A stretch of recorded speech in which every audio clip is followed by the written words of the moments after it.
there we go. So we'll start that over again because we forgot to turn mics on. So I forgot. So good morning, everyone, and welcome to the House Committee on Transportation. It's the 23rd day of February, and we're going to be hearing this morning from Dan DeLabre and others about the Ethan Allen and Vermont Services. And start right off with Dan. Have you submitted documents to us? So we are in the process of submitting. Did you get them in, Tony? I'm sorry. Yes, so I'll bring them right up. Okay, so we have some just some Amtrak ridership and revenue numbers to present to you today that we just brought to you this morning. Okay. And that's under whose name? So that'll be Tony will be presenting the actual document. So for the people out there that are looking in on our committee page, you can find these documents under today's dates as if you're following along with us. So Dan, welcome this morning and lead us along. Sure. With your testimony. Well, thank you for having me in. So my name is Dan DeLabre. I'm the Rail and Aviation Bureau Director for VTrans. Just a quick overview, just for those that aren't familiar, Vermont, the state of Vermont, we have two Amtrak services. One is the Ethan Allen that comes in on the western side of the state, into Rutland, and then goes up and terminates in Burlington, goes all the way down to New York City. The other one starts in St. Albans, goes down through New York City, all the way to Washington, D.C., and that's called the Vermonter. So we have a northbound and a southbound service every single day, several stops within the state of Vermont on both of those trains. And we share the Ethan Allen costs and service decisions with New York, and we share the decisions for the Vermonter with Massachusetts and Connecticut, as well as Amtrak. So that's just a quick reminder on what our Amtrak services are. I have with me today, I have Jane Brophy, who is in Government Affairs with Amtrak, and she's going to present or she has some information to give you. And then I also have Tony Clitheroe, who works for the Agency of Transportation, who's going to give you some ridership and revenue. So, and then we can have further discussion. Maybe using the street. No. No. She doesn't have any documents to present. So I'm going to turn it over to Jane Brophy. Okay.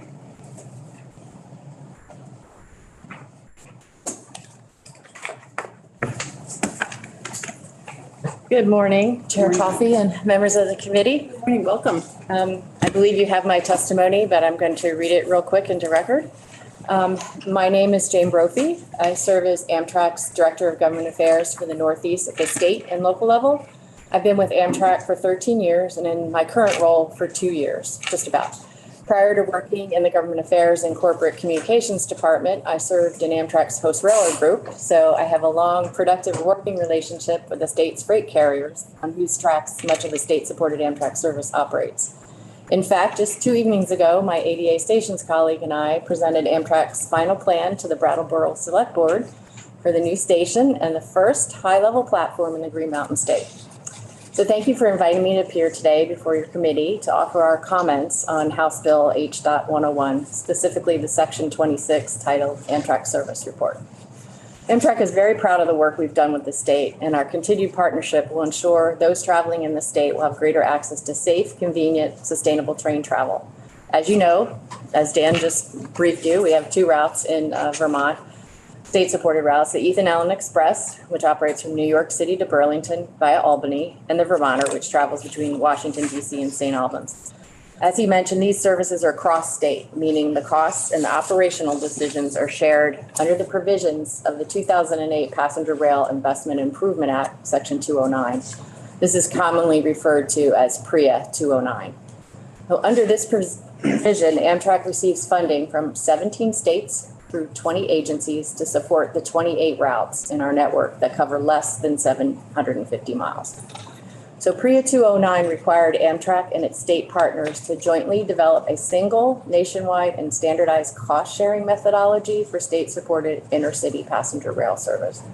Continued operation of these state-supported routes is subject to annual operating agreements and state legislative appropriations. So in the case of the Vermonter, while the train bears your state's name, its funding comes not only from Vermont, but also from Connecticut and Massachusetts. In addition, it operates over the Northeast Corridor between New Haven and Washington, D.C. And similarly, the Ethan Allen Express relies on both Vermont and New York for its funding. Given the impact of the COVID-19 pandemic, the Vermonter suspended service north of New Haven in late March 2020. The suspension lasted approximately 16 months until service was restored on both services July 19, 2021. In fiscal year 2019, the last full year before the onset of the pandemic, the Vermonter carried just under 100,000 people. And in fiscal year 2022, the train carried 87,282, which is 91% of the pre-pandemic ridership levels and represents a larger recovery than the corresponding figure for Amtrak's whole national system. Last year's extension of the Ethan Allen Express to Burlington Union Station, which was the result of a combined multi-year effort by the legislature, the Vermont Agency of Transportation, and Amtrak, has been very successful. And as you know, provides passenger rail service to 3 new communities in the state: Middlebury, Ferrisburg, Vergennes, and Burlington. Ridership on both services in Vermont for the first quarter of fiscal year 2023 exceeds the first quarter levels of fiscal year 2019. So that's a great trend that we hope to see continue. Future service extensions impacting the state are contemplated in Vermont's rail plan, as published on May 7th, 2021. So Amtrak's role as a service partner and operational carrier in the state is to support and facilitate opportunities for the state to reach full implementation of that rail plan. So Amtrak's government affairs role often involves review of those state rail plans to help provide technical expertise and framework for their project goals. As such, Amtrak participates actively in the Vermont Rail Council meetings. These opportunities to interact and explain current conditions, Amtrak's legal and fiscal mandates, and how our corporate goals can be leveraged at the state level are vital to the realization of the rail plan objectives. As my colleagues have probably briefed you before, that we are making progress for expansion into Montreal via the Vermonter route. In fact, both the US and Canada have signed the necessary legislation to allow pre-clearance facilities, which will allow for improvement of cross-border transportation. So multiple agencies across both countries are working on designs and implementation. So we'll get there. Federal funding opportunities for specific project activities, particularly those administered under the Federal Rail Administration, the FRA, often require inclusion in a state rail plan.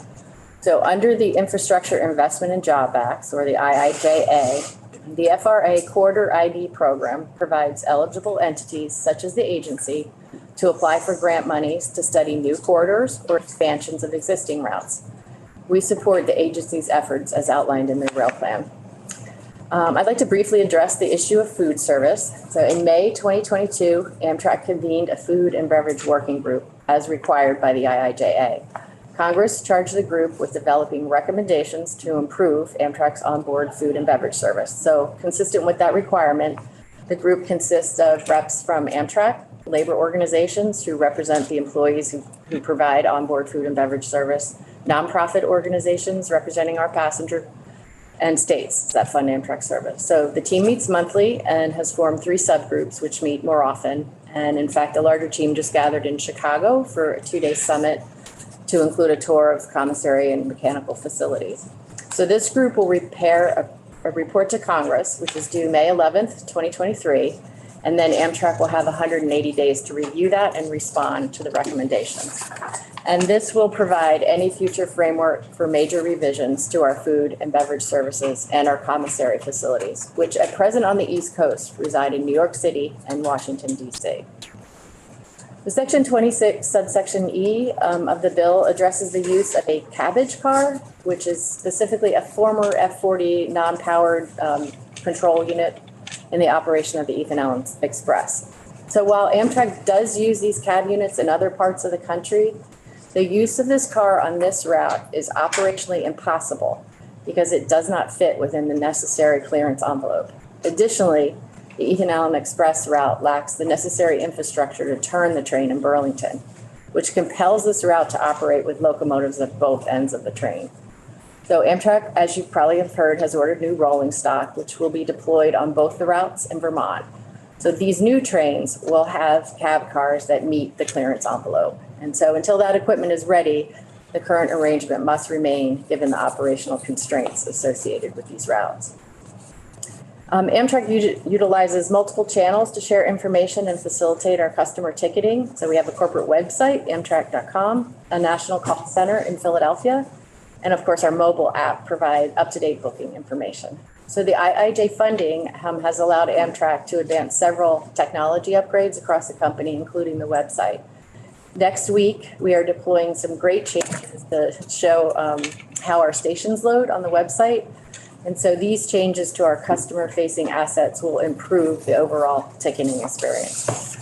In closing, I'd just like to say it's a really exciting time for Amtrak and passenger rail in the United States, and we look forward to working together with the state to leverage current federal programs to build a stronger passenger rail service for the citizens of Vermont.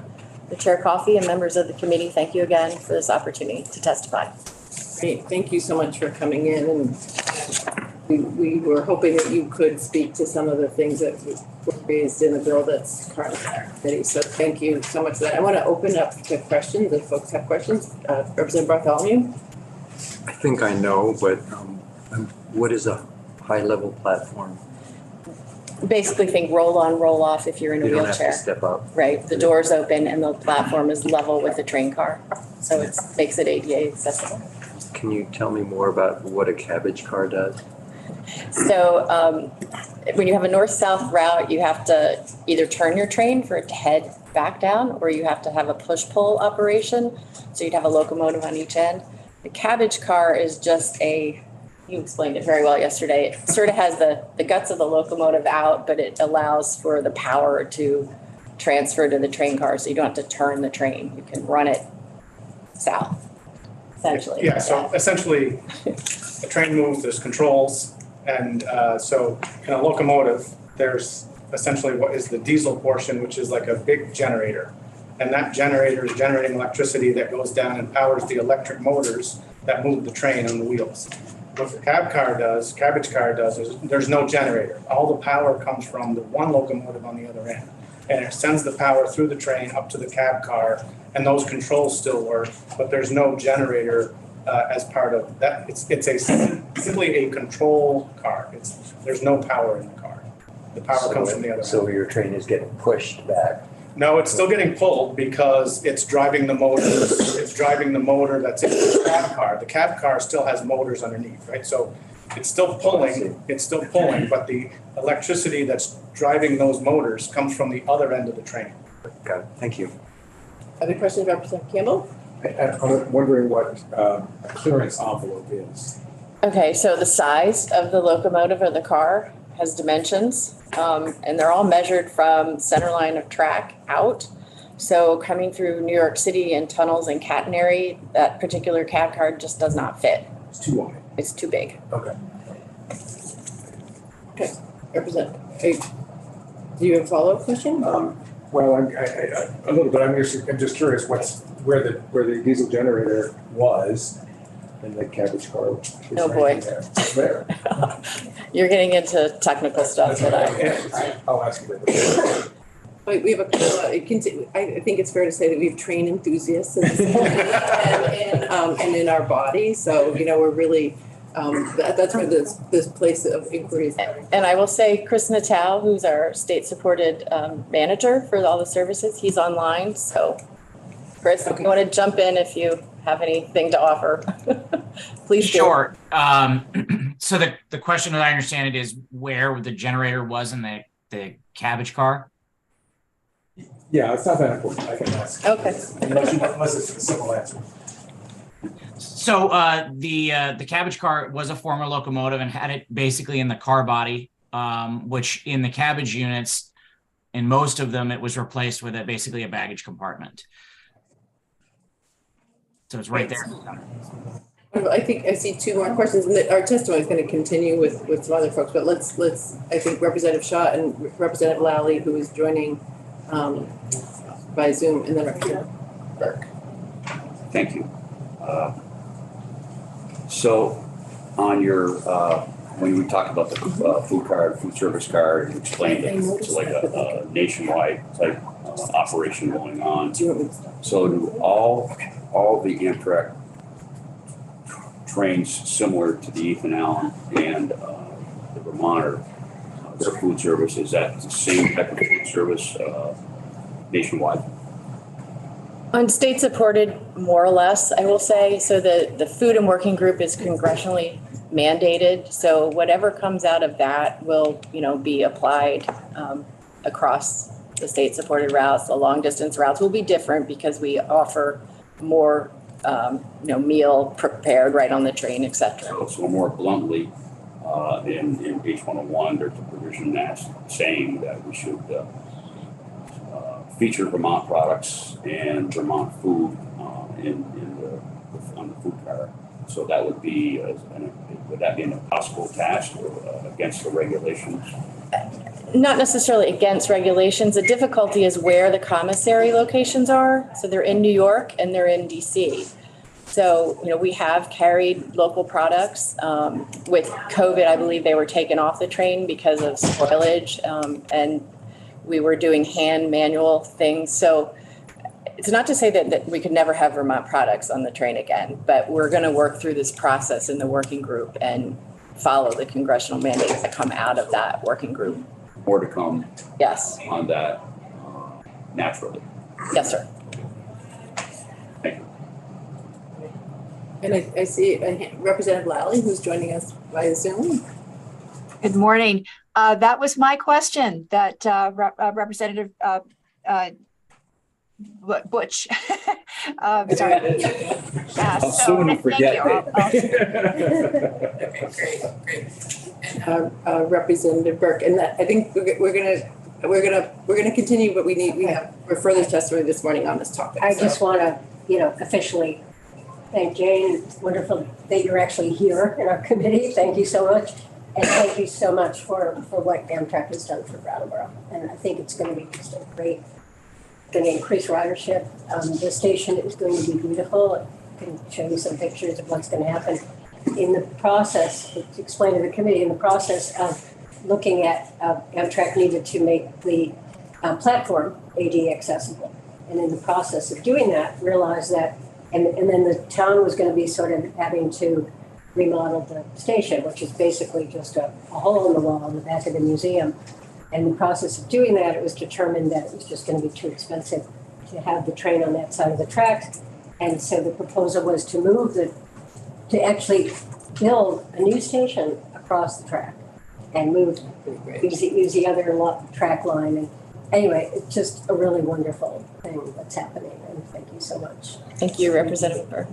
Sarah Coffey. And I live near Brattleboro. It's very exciting. I know this project has been in the works for a long time. I do want to ask one question before we transition. This committee gets a lot of questions about Amtrak service and, how connections do and don't work with whether it's the whole north-south corridor. And how can we best respond to those questions from our colleagues and constituents? What would, if they have comments and questions, is there somebody within the state or at Amtrak that can answer okay, it is you. Okay, I thought so, Tony. I'm your contact. Okay, great. I just wanted to, that's very helpful because, I think in our state, we have a lot of train enthusiasts and I get a lot of, there's a lot of excitement around what's happening and what's happened recently with Ethan Allen is exciting. And I think it spurred the imagination of a lot of folks too. So, and I will just add, if I could, Chair, that I have a relatively new manager in Albany. So we actually have a few more resources in the state field team for government affairs. With the IIJA money, Amtrak was able to double our field forces from 4 to 8. So he's based in Albany. So he will probably be more times in Vermont than me, just given his locale. But next time I come up, I'll definitely bring him.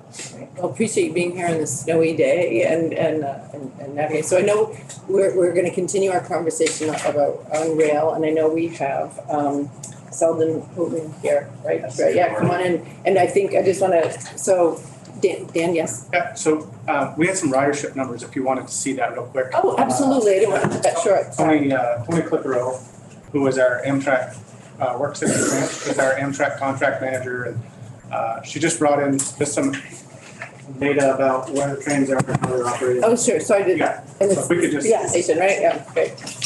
Okay, so I will try to share my screen.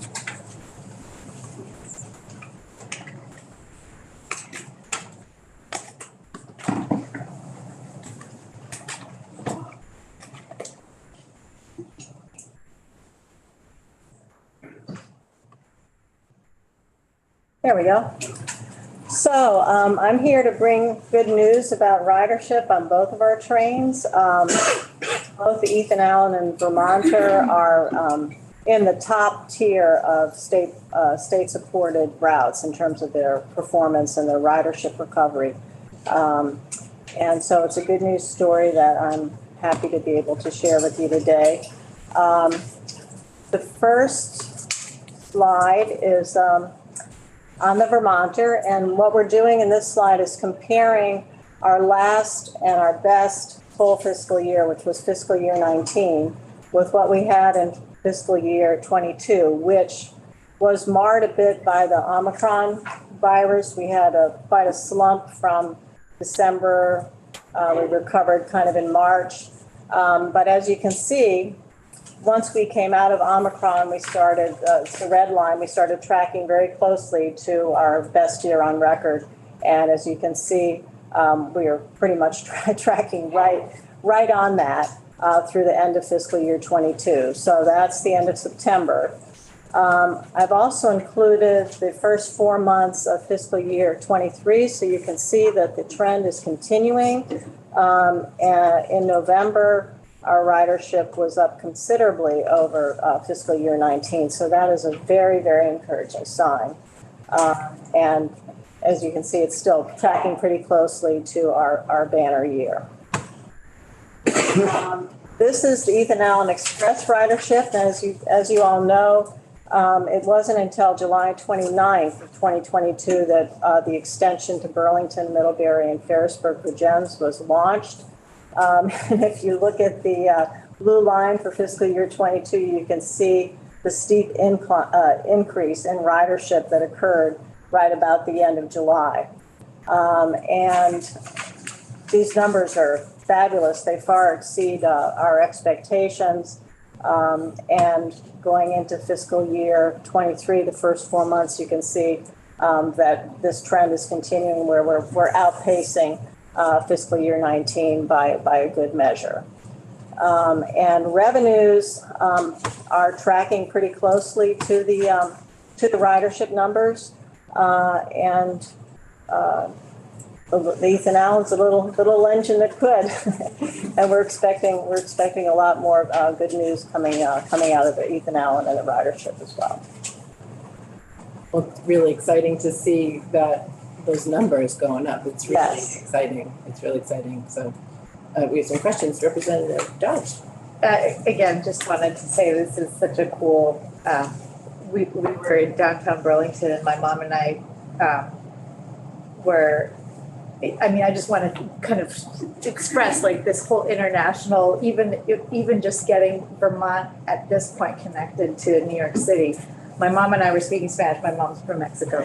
We were speaking Spanish and in downtown Burlington, and this young guy who was like in biking gear and said, "Oh, you're from Mexico. I speak Spanish too." And he had biked from Manhattan to Toronto to Montreal, and then was going to take the train from Burlington back to New York City. Wonderful. And couldn't get tickets. Like it was just so crowded. So crowded. Yeah. And he ended up sleeping in our backyard. Wow. And took the train like 2 days later. He was just like, "I'm done biking. I've been planning to take this train." And so I just wanted to add like this even just that connection. So I can only imagine. I grew up in Montreal, so I can only imagine the connections. Once we're connected there.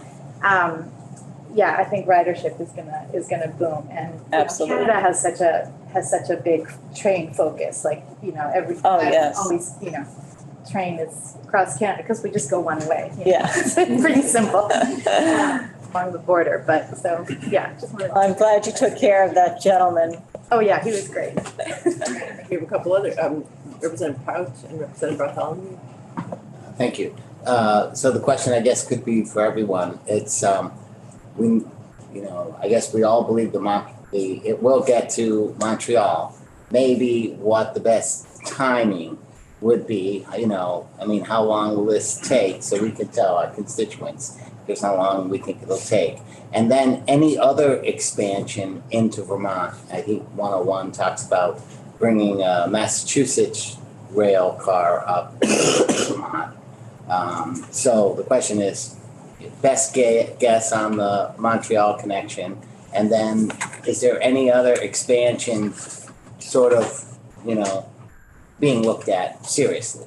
I think the question for Dan. Yes, if it's okay, I'll take that one. So if I knew the answer to the Montreal question, I'd also buy a Powerball ticket. But I don't. It has been, as everybody knows, it's been a long-standing project, and we make progress, we hit hurdles, we make progress, we hit hurdles. The hurdles we're at right now are not under our control. They are on the other side of the border. It is infrastructure, it is property ownership, it is rights to travel on freight railroads. It is customs and border protection issues, because once the train leaves St. Albans, it cannot stop until it gets inside the secured facility. There are some infrastructure issues that have to be addressed for that to happen. Who's going to pay for that? Will the freight railroad that owns that allow that? There's all these questions, too many for me to be able to do a date certain that we'll have all those. We are working on all of them, I will tell you that, but I don't have an answer on a date. But it's important to us. It's important to it's in our rail plan. It is now that we have the Ethan Allen to Burlington, Montreal is our next #1 priority for passenger rail. Okay, so that's the next thing we're working on to get that off. Check the box, right? We want to get that done. And I know me personally, I'm passionate about it. I want to get it done. So we are continuing to work on that. So I don't have a date, and I'm sorry. And that's probably a terrible answer, but I just don't. Yeah. As far as additional frequencies through Massachusetts, so there was a study done years ago, the Boston to Montreal study, that had some of that information in there. It's an older study, but it does, if you do read that study, it does say that there's some merit to adding an additional frequency in through Vermont. Here's the problem. The problem is financially, what does that mean to the state? Currently, the Vermonter service, and we share the costs with Connecticut and Mass. So our portion of just the Vermonter service right now is about $6 million a year. So if you want to add additional service, would Connecticut and Mass participate in an additional service? We don't know the answer to that. If they do, then okay, there's another $6 million a year that we have to come up with somewhere. Amtrak's gonna have to find equipment for a whole train set, right? That's while that sounds minor, that's fairly major, because there's just not a lot of equipment. The equipment, the whole reason, one of the whole reasons Amtrak is replacing all their equipment is it's older.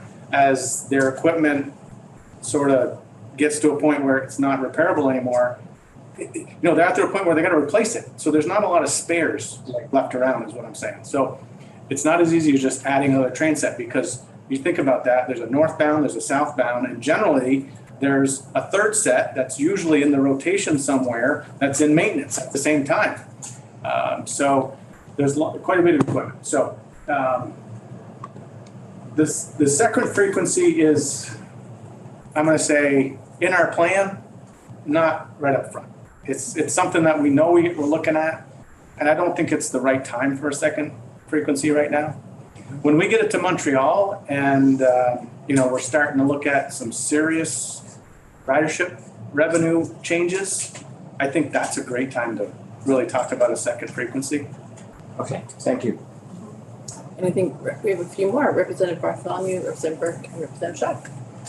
I was just curious, who got the job of standing in front of the oncoming Well, Hopefully. as a representative of Operation Lifesaver, I can tell you that no one was anywhere near to that. Good answer. Hopefully it would stop. I'm not usually excited. It's a nice picture, though. It's It a looks like great it's kind of picture. meandering. I like it. I know the rail takes safety quite seriously, right? So Representative Burke? No, I didn't have any. Okay. Well, I just want to say that it was such an exciting day when the train left Burlington last. I mean, it was just thrilling. It was thrilling. Having been on this committee for 14 years and heard about Ethan Allen, sat next to Representative Oswald Watt, who is no longer with us, talking about when are we going to get Ethan Allen to Burlington, and then to actually have it happen was really exciting. It was a beautiful day. It was a magical day, It was yeah. a magical day. And then stopping in Verdansk at that station. Yeah. And then, by the same token, when the train opened up again in July of 2021, that was also. Yes, yeah. It was a wonderful time. All the communities were so engaged. It was really a wonderful event. Castleton. Turnout. Thank you. So while I have Dan, you in the room, and you in the room, and Dave in the room, I have an email in front of me from a former representative that sat on the chair of this committee, and he had some very serious reservations about not being able to purchase a ticket with the correct information, correct website, and there is some language in the bill that talks to that, and I'm wondering where are we on that? Is that glitch in this? I have some problem. So has that glitch been repaired? So I think Jane mentioned that a little bit in her testimony. There's some changes coming to the ticket purchasing. So we do know that it's been brought up. And for some folks, it seems to be harder to find and others, and we're not sure why, to be honest. But because for me, I know right where it is. I can go in and I can click on it and it's there and we know it's there. But for someone who's never been on the site, it seems to show sometimes some challenges. So so we are trying to fix that, and Amtrak is working on that. And Amtrak is aware that there is a Burlington stop now, or they kind of denied that for a month or so. And the changes next week will probably alleviate what he's talking about. Yeah. Needed to ask that question. Yeah, no, it was brought, hey, when you start a new service and think there's glitches and we're working through them, we know that. We're not perfect, but we're getting there. That was a burr under a saddle. The saddle was way more than a glitch. Well, yeah, we're fixing it. Thank you. Representative Walker. Thank you. You mentioned, the Operation Lifesaver. There was a lot of discussion when we took the train trip. There was a lot of discussion about the new passenger service coming through Burlington and people used to a slow freight train. Have we had issues, problems? What's the status of safety concerns through that corridor and repeated amount of everybody that works on it is looking wood right now. Kids, there was a big issue of kids walking up and down there on a regular basis, and I haven't seen anything in the press, but I'm curious what's the current. Well, so far, so good. And I knock wood because, as you know, anything could happen at any time. But I do think that VTrans and Operation Lifesaver worked very well together to not only roll out a lot of PSAs. We had PSAs for months in the morning in WDEV. We had Vermont Public. We had custom access to Chittenden, Rutland, and Addison counties for Front Porch Forum for 3 months, where we got out, messages about this to everyone in the community that reads Front Porch Forum. And then we also did a rail safety video, which we sent out to all the schools in Vermont. So I think all those things have helped, but you just never know what's going to happen from day to day. So we feel very lucky at this time that nothing has been hurt. Well, lucky sounds like the product of some planning and some hard work. Yeah. So I appreciate the update. Thank you. Yeah, and just for the record, Tony is the state coordinator for Vermont Operation Lifesaver. So she is the expert in the state on railroad operation, or Operation Lifesaver in Vermont. So Tony, all that stuff that you just talked about and all the coordination, that was Tony. Tony did all that. So she did a great job. Thank you. Thank you so much for the testimony this morning. So this is great. Thank you. And you're welcome to stay in the room. We're going to stay on the topic of rail this morning. So I hope. I would love to, but we're going to get on the line with Senator Sanders' staff to discuss Montreal. Okay. All right. Well, good luck. Yeah. Fighting the good fight. That's great. All right.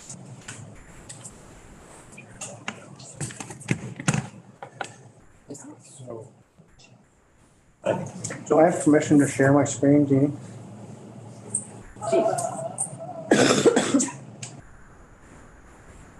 Who's asking? I'm sorry. Dan, do I have permission to share my screen? Yes, you do. Okay.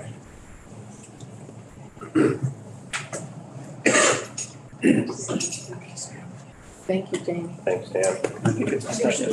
Is the trip to Montreal going to be about an hour and a half? We're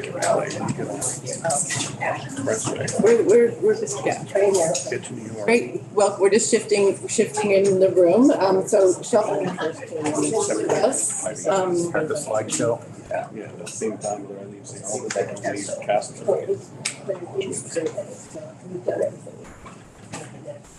There we go. Great. Sorry, I said Sheldon. I'm with Selden. Thank you. Selden Houghton, welcome to the committee, President of the Vermont Rail System. We're happy to have you. I'm going to ask the committee to focus, if I can. We have a lot of air where it's hard for me to hear back here sometimes. So if the committee could just focus our attention on the testimony, that'd be great. So we're really glad to have you here. Thank you for making the trip. I understand that you were in the Senate Transportation. Yes, was it yesterday or? We will be this afternoon. This afternoon. This morning. So great. Well, thank you. If you could just, I know you have a presentation with you, and we're talking about Amtrak. I mean, we have a bill in our committee, but we're also it's great to get the big picture as well. So thank you so much for being with us this morning. Thank you. Well, good morning, committee members. Thank you for having us. Glad to be here. Just introduce myself. I'm Selden Houghton, President of Vermont Rail System. I've been with the railroad for, this will be the 23rd year. Born and raised in Vermont from the Essex, Burlington area. Vermont Rail System, we operate 350 plus miles of railroad in mainly in Vermont, but also some rail lines in New York and New Hampshire. Employ 150 plus Vermonters to keep the rail system running. So today, we were on the topic of Amtrak, and I think folks have alluded to how great it was to see this happen. And just wanted to share some of the projects that we worked on in conjunction with VTrans, Amtrak, and some of the ongoing projects to make sure this train can continue to be successful and have great on-time performance and everything. So figured I'd take everyone through that, and then certainly be happy to answer any questions at the end. Great. Sounds great.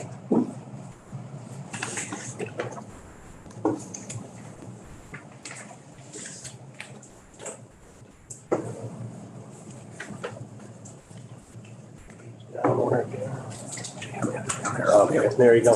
All right. So here are some of the key projects that had to happen to get July 29th to happen successfully. One of the big things we had to look at is PTC mitigations. I think folks have probably heard of positive train control.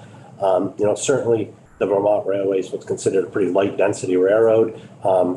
So to have the PTC was going to be overkill for us, but we still had to work with the FRA on mitigating any potential risks. Some of those were the switches and how we share the railroad with the freight trains. So we spent a couple of years working with the Amtrak folks on a pretty extensive plan on how to run the railroad and support the service, as well as continue to support the freight needs of the customers in Vermont.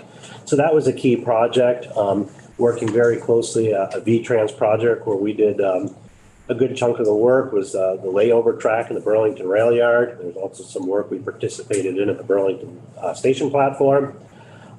Working closely with Amtrak, we are in the process of completing a major brush removal project on the entire corridor from Rutland to Burlington, increasing visibility and safety.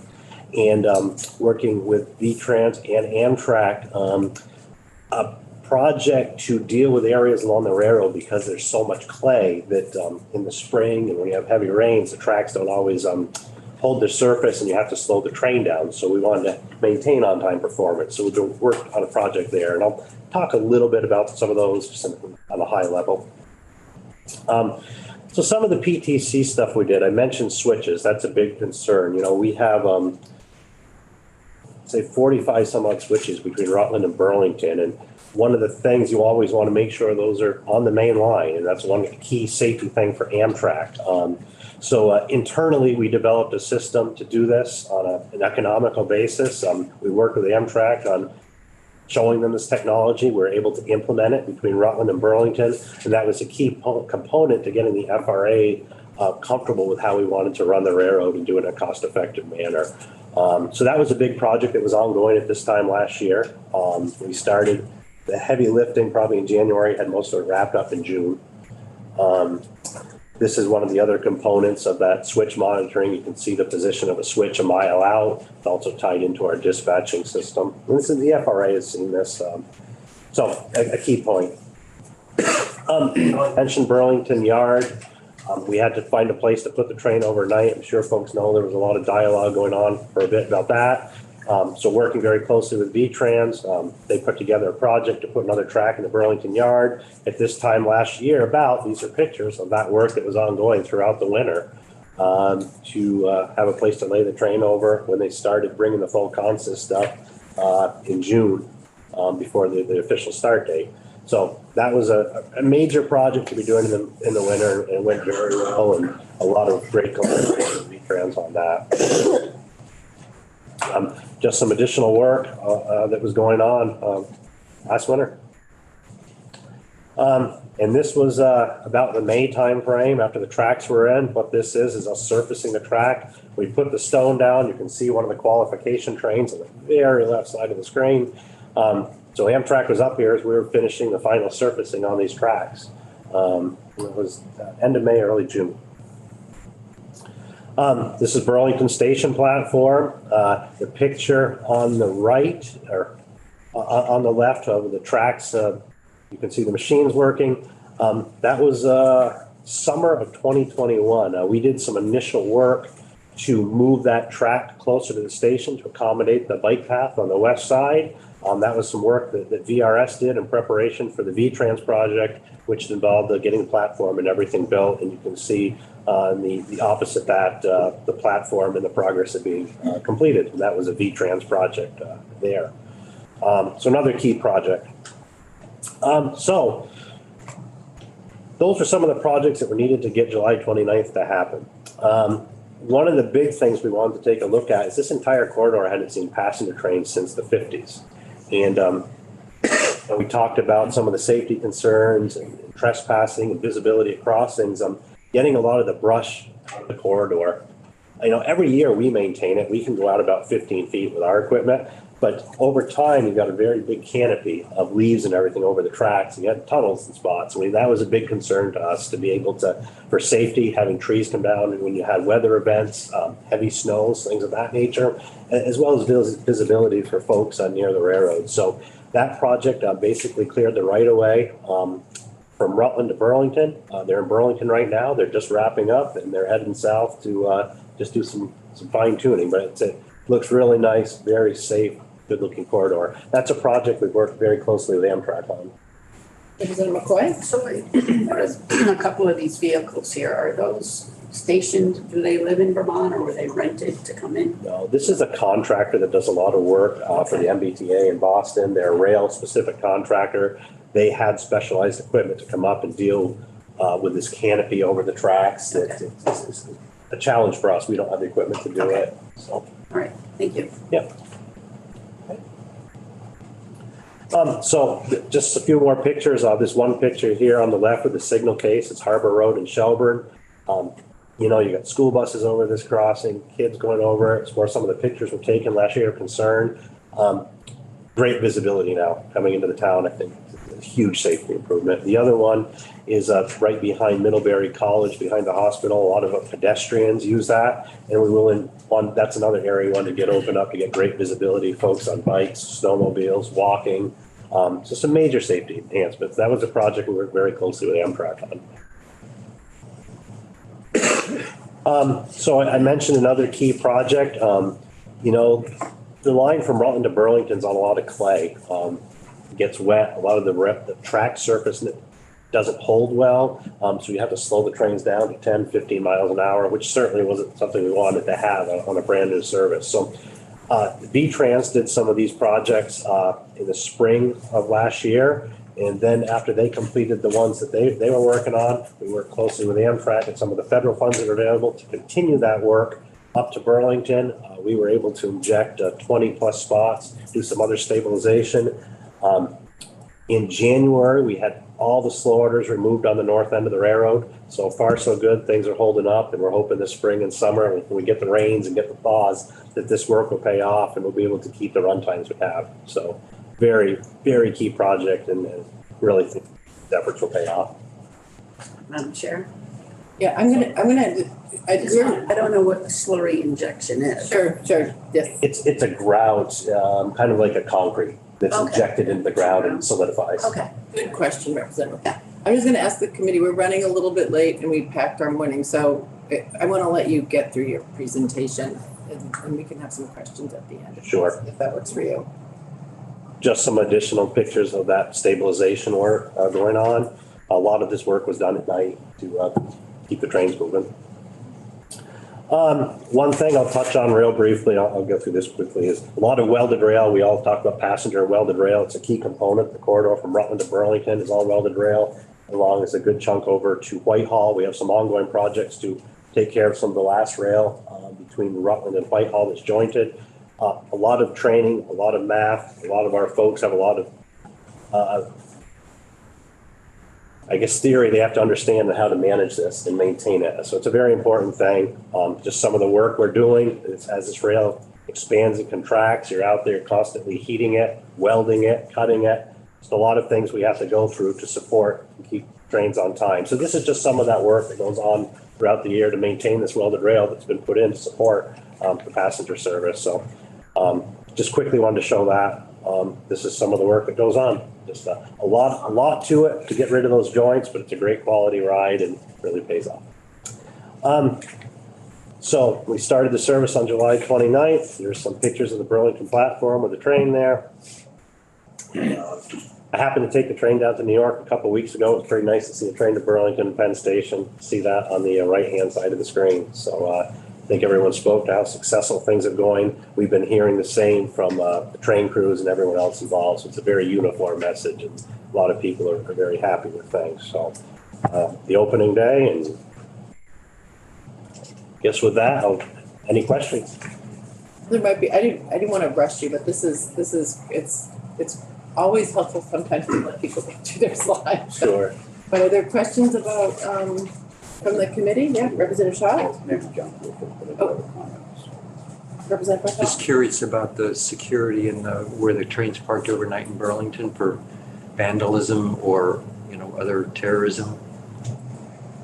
So knock on wood, none of those types of concerns. It's parked over that layover traffic belt. It's right in the rail yard where we have cameras and infrastructure as well. Is it fenced? It's not fenced in. Portions of the rail yard are fenced in, but when the train comes in at night, we have staff down there that are with it. Plus, there's a cleaning crew that's on the train in the evening. So a good chunk of that time, someone's around the train. But knock on wood, we haven't seen any challenges from there.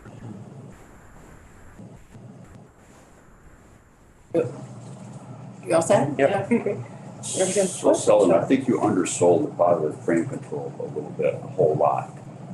For those of you that don't know positive train control, it's a control that needs to be engineered to the track and speed. There's all kinds of really different things to keep the train safe. But this is not your typical positive train control that we're seeing in this in your handout. This is one you designed.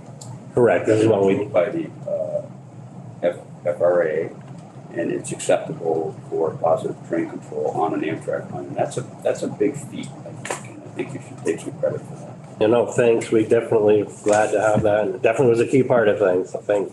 It's way less expensive than a full positive train control operation. Correct. There were three things we had to look at. The switches, which is the technology that we developed here to do that.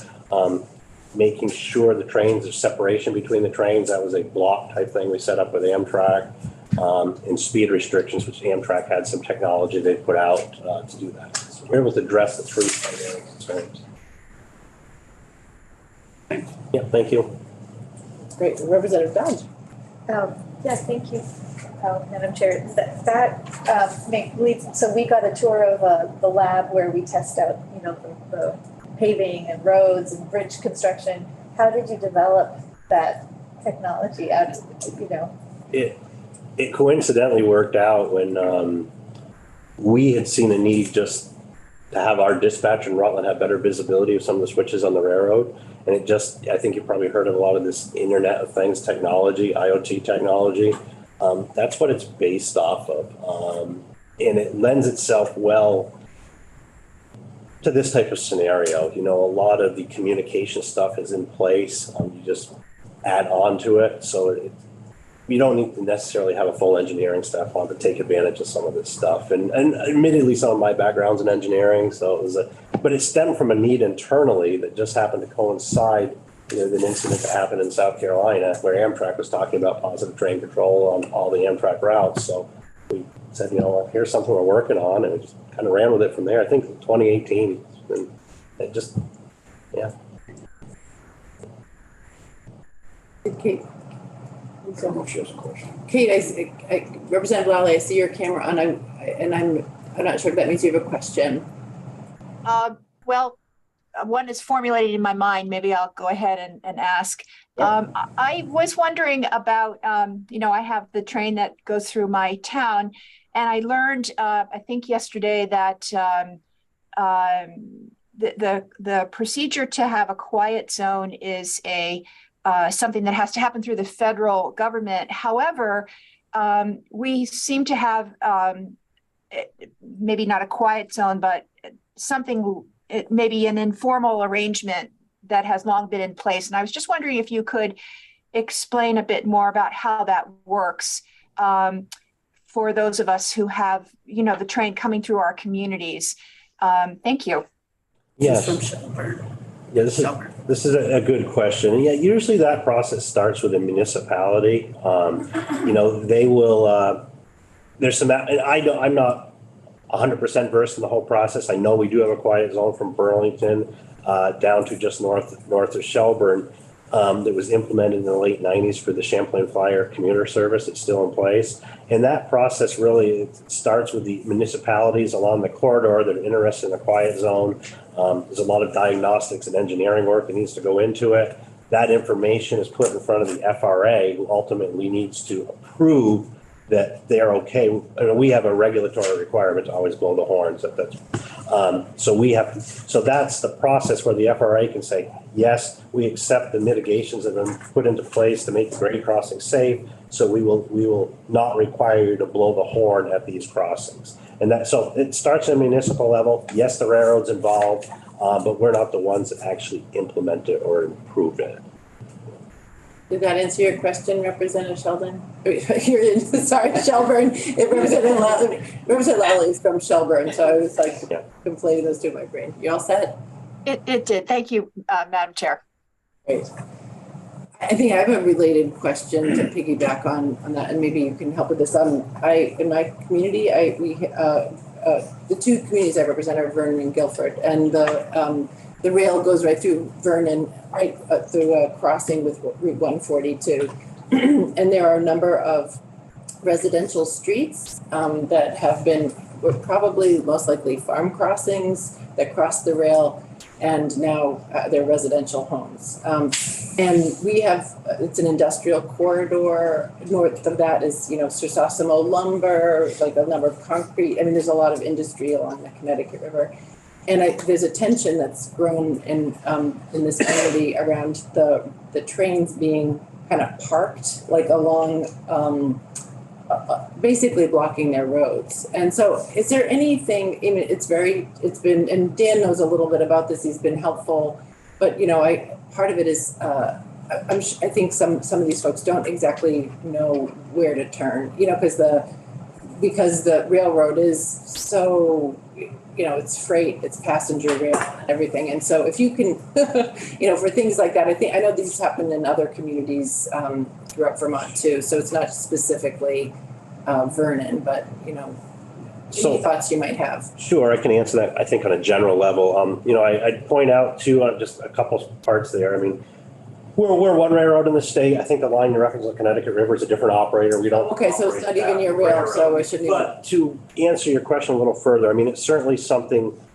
we've had the question presented to us as well from some communities, and certainly the railroads try their best not to block a public crossing or a private crossing. There's certainly, there's regulations in the FRA about how long we can do it, but it's not something we try to do. Usually it happens if an unforeseen event's occurred, there's something we have to look at on the train and can't move it until it's addressed, or you might get a train on occasion that's longer than typical, or it takes the crews a little longer. If folks have concerns, I think I'd say to reach out to the railroad. On the crossings, there's a number to call. For an emergency crossing, that goes right to the train dispatcher. On every crossing? On every crossing, there's an 800 number that can be called. That goes to the train dispatcher. So if there's an emergency, they'll know what's going on with the train, and they can get the information to the appropriate operating staff so we can address the issue, find out what's going on, or at least let them know what's going on. So it's a blue sign. It's called the emergency notification sign on each crossing. That's great, because this person and family in particular has a child who has some medical issues, and there's concern when it's locked for more than 20 minutes. They sometimes do have to go to the emergency room, and it's also so that's where it's coming from.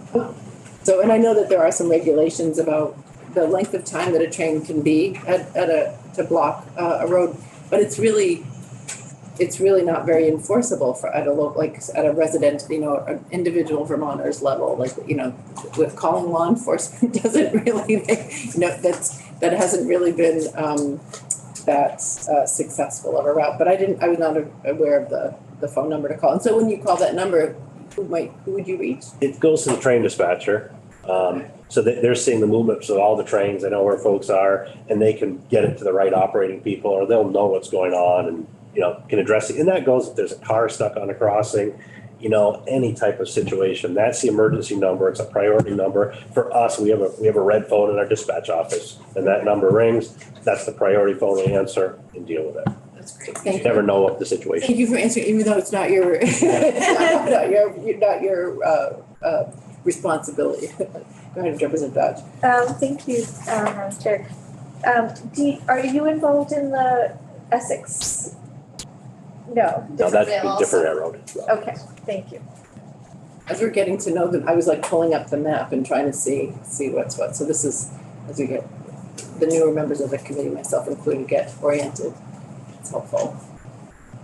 Any questions? Yep. I think we had some maps and a few other things we could pass around and hand out. Just go right to this topic. Route maps showing the entire system. I think that's terrific. Yeah. So I will. Anyway, would others pass them around? Thank you. They're incredible. Yeah. Pictures, Thanks. At the same time, calendars as well. At the same time, we'd be happy to distribute some calendars for anyone who'd like to see pictures in operation. Their Facebook postings, their calendars, their photography is amazing. The other way. I'd like to extend the invitation. I know we've done it, fairly regularly, at least once a year. Have committee members come out. We've done some special trains, and certainly willing to have folks. So, folks, I think please say that again, Selden. Yeah. I just also wanted to extend the invitation. I know we've tried to do it annually. With COVID, we had a couple of years we missed. We'd like to have, the House, Senate folks, whomever, come out. We'd like to go on a train ride, show the corridor, show things that are going on. So certainly extend that invitation. reach out to us, we can coordinate that. I see, I'm reading the room and I think that would be terrific. There's gonna be some time, I think, in the spring where the weather will be nicer and, we'll be able to do that for sure. So let's be in touch. And is it with Allison? Yeah. Great.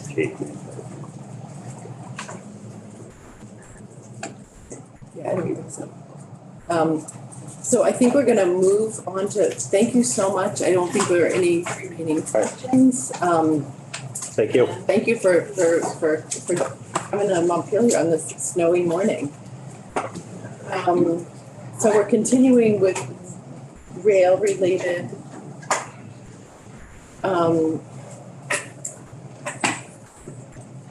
proposals or ideas. So as we transition, great. You all are so smooth with the technology. Thank you so much. Dan, I think you're sticking around. I'm sticking around. Great. And I do have to just peek my head out the door because just to see if Jackie's here. Right, so we'll just. That's okay. Absolutely. Great.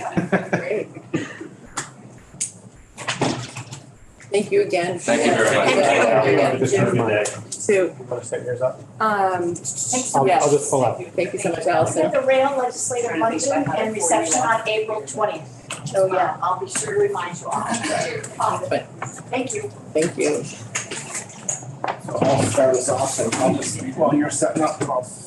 Their Facebook posts. Yeah, we're gonna go. Right. So we're just transitioning.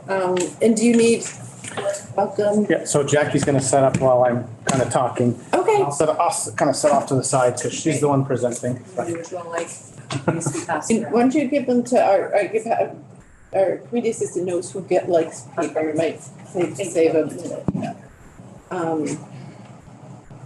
Want to just jump right in? We have it, sure, go ahead. Go ahead, Dan. Try to keep you on track if we can. I like it, keep the trains moving on track. So good morning again, Dan Delabriere, Rail and Aviation Bureau Director, and I'm here with Jackie Casino. As the committee heard from me previously, VTrans transitioned on our rail trails, and we own 4 rail trails around the state. Lamoille Valley, Missisquoi Valley, BB Spur, and the D&H.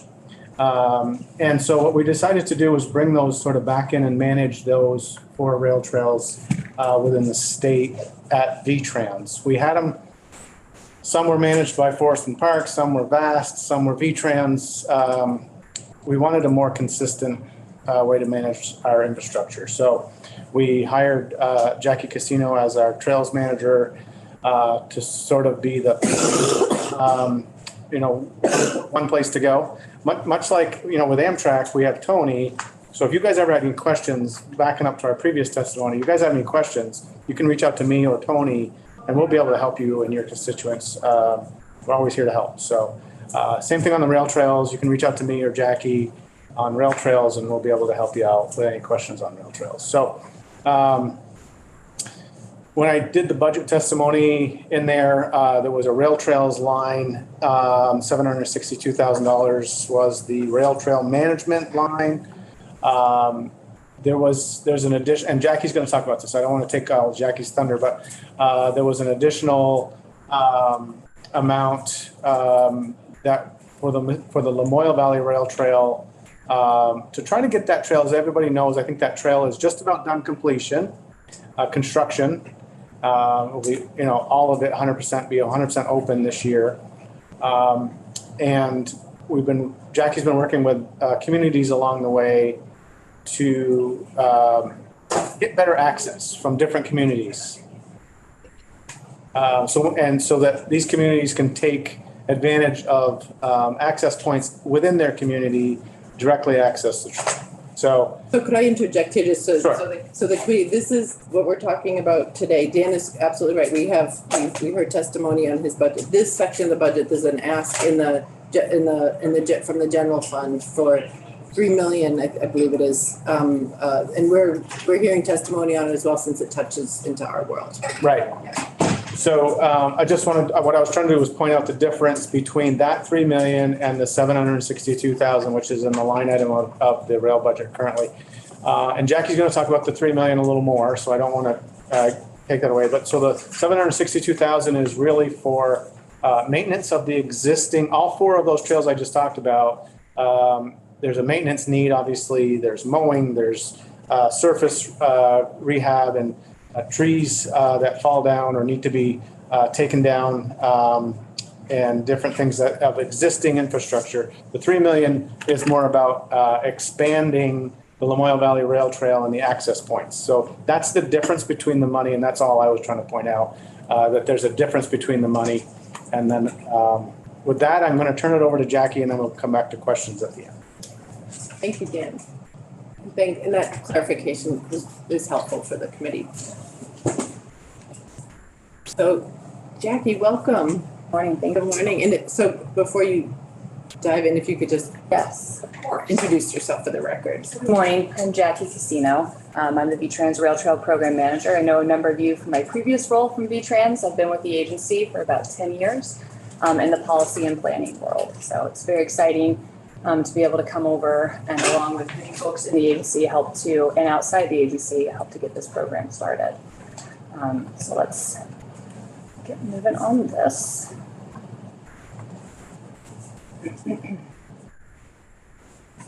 Oh, great. So we can now see your screen, but we see, if you want to peek around, we're seeing the... Should be able to get going. There you go. Right, I'm trying to move out of the way as best possible. All right, so Dan and I thought it would be helpful to take this opportunity to also move this back up. Apologies, everyone. Thanks, right?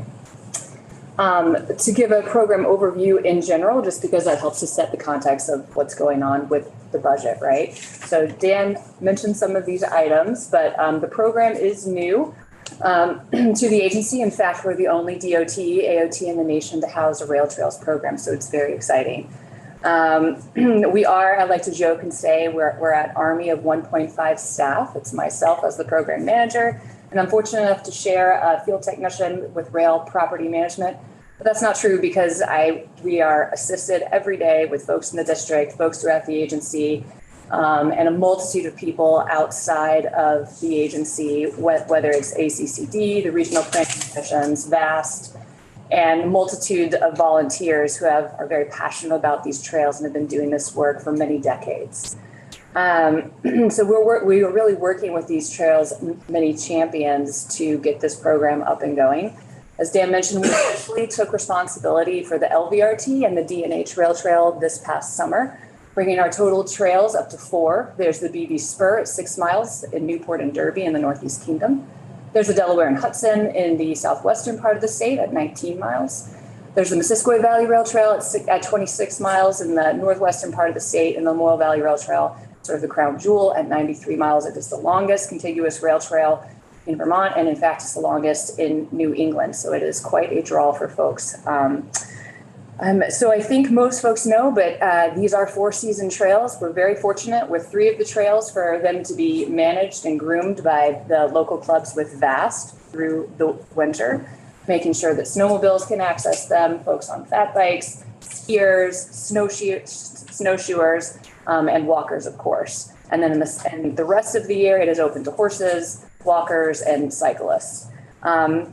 With these 4 rail trails, we have just under 150 miles of rail-banked trails. So I always like to point that out to people. They weren't abandoned trails, they're rail-banked, and there are specific rules and responsibilities we have in terms of maintaining the rail corridor. It is a 10-foot wide crushed compact surface with 2-foot shoulders on either side, and it is ADA accessible along all 4 of our trails. So I think that's very important to continue to promote and stress. You don't have to have fancy equipment to get out on this trail.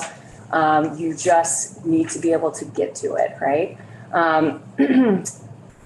So there are certainly diversity of users along the trail. So this slide here is a snapshot from our Lamoille Valley Rail Trail Management Plan, demonstrating just the diversity of assets along the LVRT. So things like there's 93 miles of trails, 96 crossing, we have 53 bridges, 525 culverts, 34 cattle passes. The list goes on. And so the importance of this slide is to demonstrate the diversity of assets along these trails. Really calls for a diverse program in order to respond to the needs of these trails. From partnering with towns and other trail champions in order to connect them with funding sources or helping them with technical assistance if they have spur projects or development projects adjacent to the trails, to establishing best management practices for maintenance and operations, to really developing the structures to be able to support the continued volunteer efforts along these trails. This program is doing all of that with the help of many other people. So it's a lot, and I like to tell people in my brain, I separate it into three main functions: program management and the development of the program, trails maintenance and operations, and really supporting economic development and community connections along the trail. So program staffing, it's important to point out both internal to AOT and external, what's going on and who's doing what. As I mentioned, right now, it is me and another person that is devoting half their time to this work. We are hoping in the new fiscal year to be able to bring on 2 additional field technicians in a limited service capacity. There's 150 miles of trail, and although my position ideally is hybrid with half the time on the trails and meeting with towns and half the time at the office, we really just need more boots on the ground and eyes on the ground. Additionally, as I mentioned, there are just a multitude of folks in the communities, special interest groups that are very passionate about these trails. Things from, folks that worked for the towns mowing the side of the trails for years. That's not what we're doing moving forward, but how do we really channel that work and that energy and excitement? So something that the Missisquoi Valley Rail Trail has done since the late 90s, it's worked very well, is they have a rail trail council. And so we are helping to establish those for all 4 of our rail trails. They'll be staffed by, in part, by staff people from the regional planning commission. So the LVRT is a little bit of an exception because it is so long and it runs through 3 regions. So we're dividing up into 3. But the idea behind that is very similar to what the RPCs do with their tax, right? So this is just a more focused area. And so it's an opportunity for towns, economic development corporations, special interest groups like Local Motion or VAST to be able to have a seat at the table moving forward and just keep up with what's going on. It also is a really helpful way for the smaller towns to be able to leverage funds and apply for grants as a consortium, where a town like Hardwick and East Hardwick combined, it might not make sense for them to apply for a grant with federal funds to build out a trailhead, for example, just due to the nature of the size and scope of that.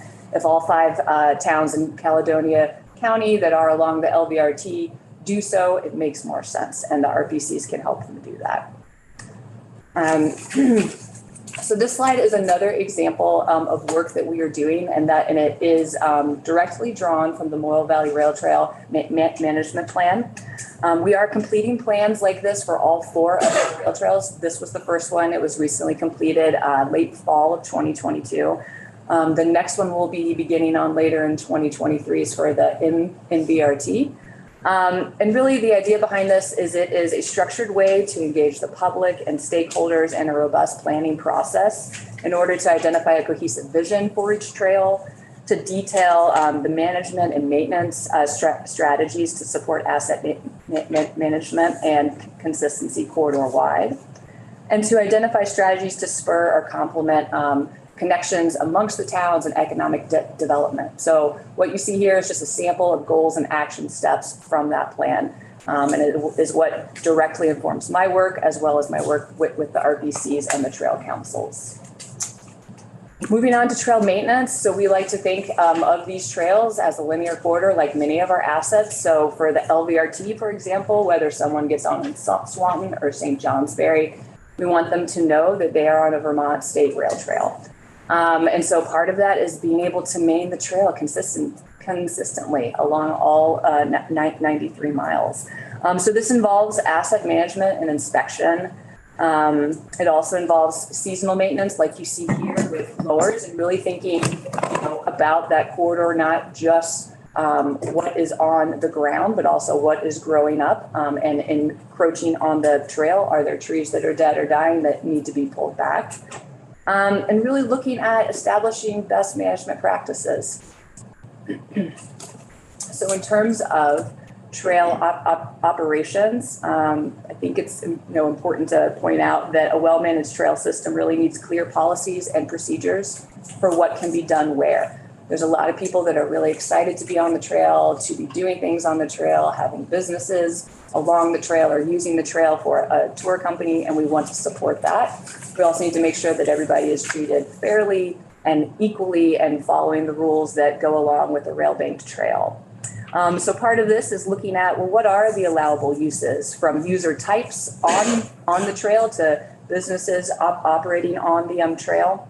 It is resolving user conflicts. It is looking at how do we best mitigate encroachment and encampment issues in a fair way. What type of agreements are needed to make sure everyone is covered in case of an accident? So if there's a special use happening on the trail, like Joe's Pond, having their annual fireworks event, needing to close down as the trail, what does that look like, right? It also involves trail access. So if a business is adjacent to the trail and wants to have outdoor dining or seating and it's in our right of way, how does that work? And then finally, and I can't overstate this because it's what I get the calls on the most, is this concept of trail etiquette, right? A few bad eggs can spoil it a lot. So whether it is, equestrians not picking up after the horses or a snow machine going by at what feels like a very fast speed, really being able to explain to folks who yields to whom. Part of that will be improved signage that we'll install corridor wide in the spring. Part of it is also us working to develop trail etiquette videos to demonstrate in the winter months who yields to whom and how does that work in the summer months. So we've already started on that as well. Finally, a component of this is establishing a count program. So we have a better understanding of how many people are on the trail, when and where, what are those peak times. And that is really data that is helpful for us in terms of planning future construction projects around peak times, as well as helpful for communities that are interested to know what's the economic impact of this trail on my town. Is it worth it for us to build out a trailhead? What would then come back to the town in terms of spending? Moving on to, I think, part and parcel with trail operations and this concept of developing trailheads and the user experience, really thinking about a huge focus area for us from the LVRT management plan, and not only the completion of the LVRT, but looking at all 4 of our trails in terms of what is available to users whether it is being able to understand that they can hop off the trail and go into town and grab a bite to eat, and that information is clearly displayed, or that is trailhead. So what amenities are available at a trailhead. So again, if you get on in Swanton and you want to ride to St. Johnsbury and with your kids, there are going to be some bathrooms 20 miles down the road. So really taking a look at what facilities do we already have, what facilities are needed to improve the user experience based on best practices, and how do we get there, right? So focus areas for us for the next few years really are this concept of working with towns to be able to develop pause places along the trail where someone wants to sit and take a rest and look out over a lovely view. The concept of trail connections. We have a number of towns that have very robust trail groups that we have worked with for years, whether it is the Mentor-Magog Trails group on the BB Spur that uses the BB as an anchor for their very diverse ski and biking trails. And that is a nonprofit group that actually grooms the BB Spur in the winter. Whether that is a group like Slate Valley Trails on the D&H Trail that's really building out their mountain biking trails in order to compete. They want to be on par with what's happening in Kingdom Trails for the towns of Poultney and Rupert in that area. So how can we support groups that are interested in doing that and already doing that work? And then finally, trailheads. So this map is an example of the LVRT and different potential trailhead types. Some are in existence already, whether it's formally or informal, and then some are proposed to be built out if a town is interested in doing that. As part of the LVRT management plan, again, we looked at best practices and thought about, just what makes sense for a town in East Hardwick versus St. Johnsbury. Do they all need a trailhead with all of the things? Probably not, right? In the more rural areas, perhaps a town just wants a kiosk, a bench, or a picnic table. That's great, that works. Whereas a town like Morrisville, they want bathrooms, right? So every town is different, and being able to work with them to determine what makes sense and where. And as long as we're really thinking of what are the minimum standards, what are the expectations for trail users to be able to access these sort of things.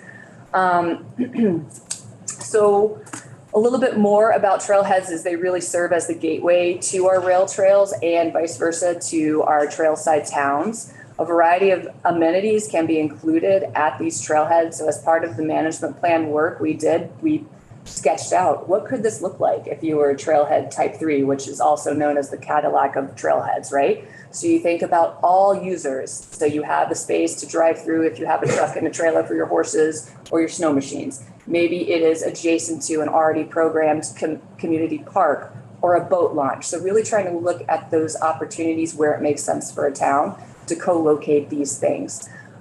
We also looked at the need for towns to not reinvent the wheel, right, and spend their money on redesigning these things from scratch, especially if we think about consistency, whether it's the 93 miles of the LVRT or all 150 miles of all of our rail trails. We really want folks to know, this kiosk might not be exactly the same from Rupert to St. Johnsbury, but looks similar, right? So really putting some thought and design details and specifications into these types of things to go at trailheads. So we can hand towns a package when they come to us and say, we'd like to improve our trailhead. We want these things there. We can hand them that so they don't have to reinvent the wheel. And I think it's just important to note that the LVRT management plan really developed these recommendations for spacing in terms of what should go where based on best practices and what's available now at towns. And so in general, they're recommending that there are a designated trailhead every 8 to 10 miles. With right now, there's an average spacing proposed of 3 to 5 miles. Trail side restrooms, just because we get asked that a lot. The best practice would be having an average spacing of 16 miles. And then looking at parking, whether it's developed parking like this or something more informal with an average spacing of every 5 miles.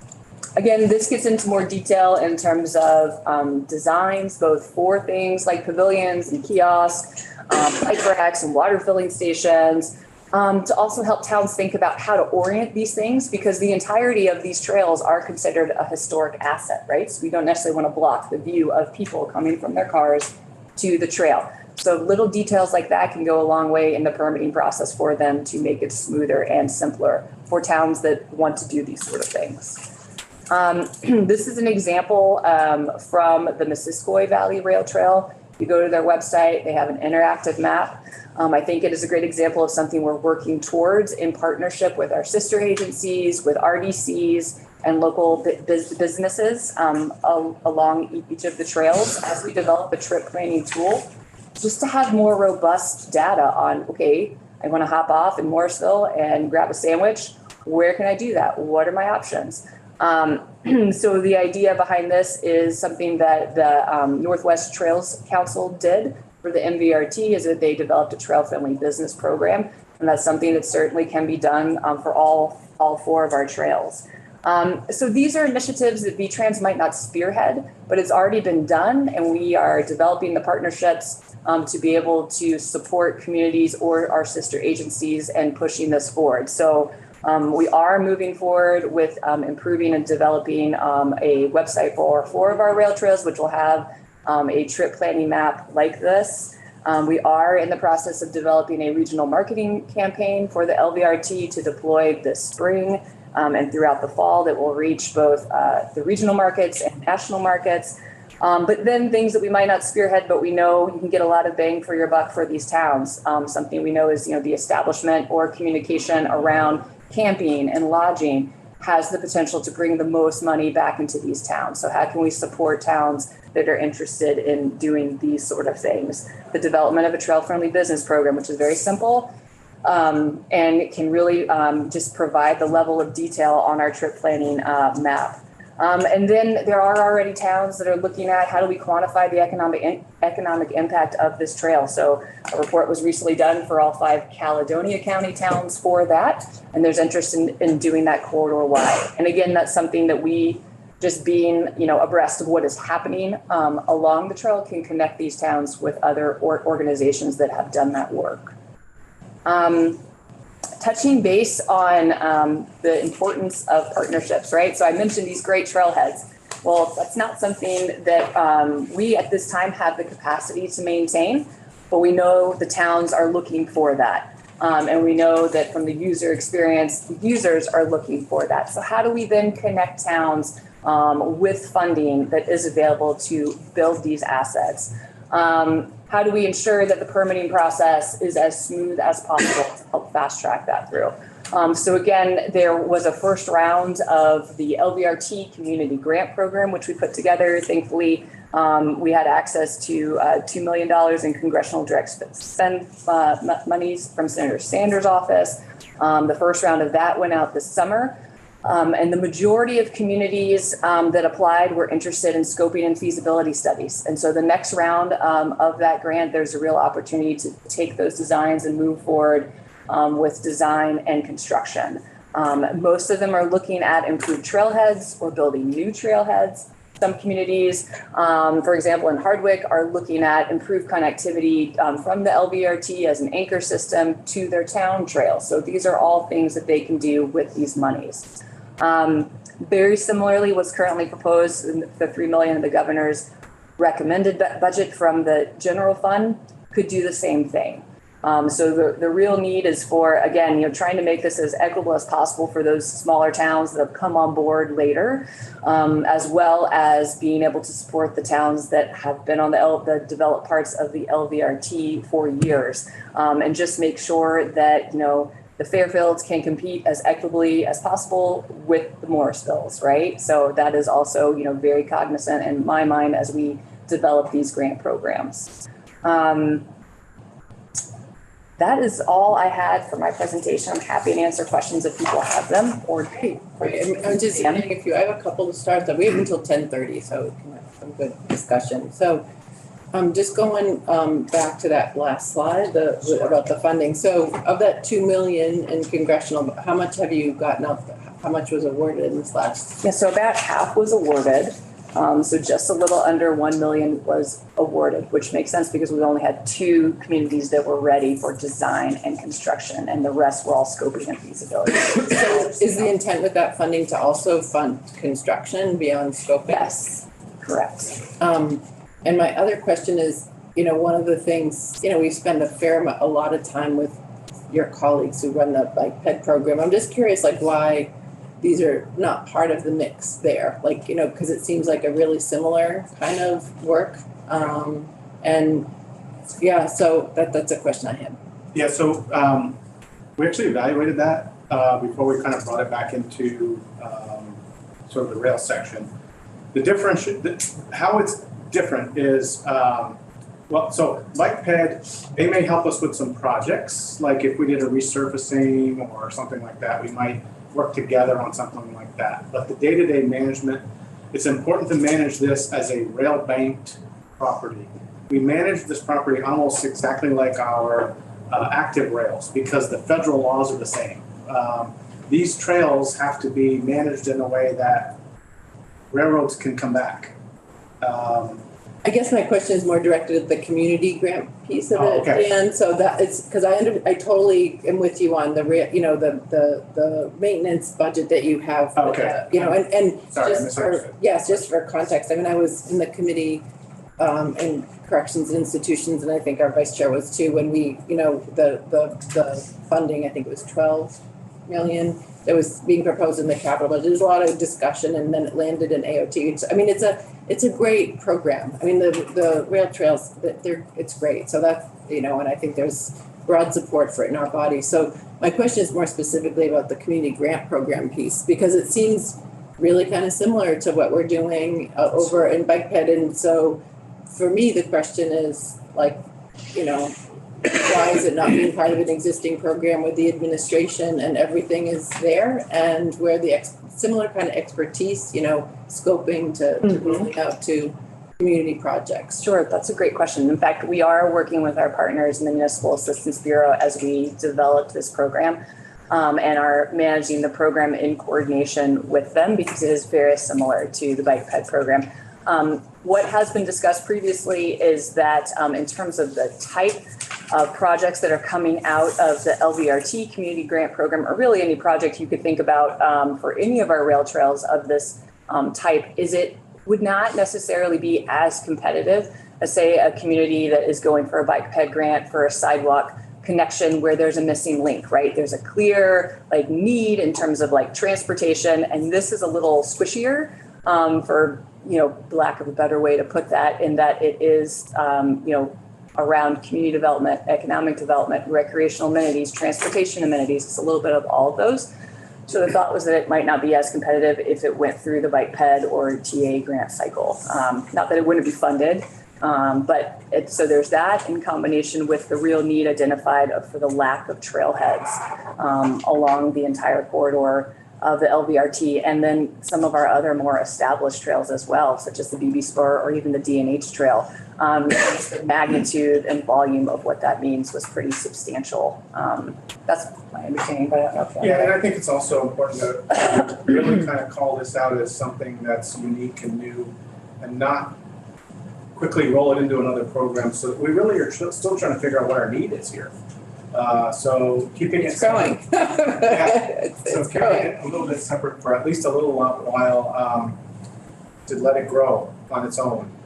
Because like you say, there's a lot of need. So that first, you know, our first round of grants, as Jackie was saying, a lot of them were just scoping grants, which really is like when you do a scoping effort, that leads to something much bigger generally. Sure. And so that's why it was immediately recognized that, boy, there's a lot of interest here, which is why the $3 million kind of came up. Was, you know, we don't have enough to even get to beyond the scoping portion right now. So we needed to come up with something to, you know, get us to where we want to be, and that is getting these communities involved.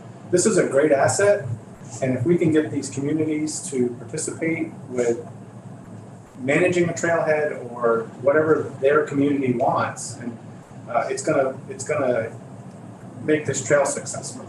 So. And when I know others folks, I thought Representative Campbell had a question. Okay, Representative Campbell. Thanks.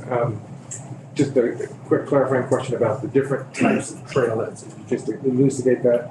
Sure, yeah. So, excuse me. As part of the LVRT management plan, we wanted to put sort of an order of magnitude of what are we talking about? Does East Hardwick and Hardwick both need a trailhead with bathrooms and kiosks? Do they even want that? Probably not. So what are some options for them? So we divided it up into levels 1, 2, and 3, 1 being the most basic, which might just be informal parking, kiosk, a bike rack, place to sit, or it might not have parking at all if it's more constrained in a village area, for example. But it would provide users as well as folks who are driving signage to orient them of like what's going on here. Level 2, you can add some additional amenities to that parking. Again, picnic table, kiosk, would have a more formal trailhead sign, for example.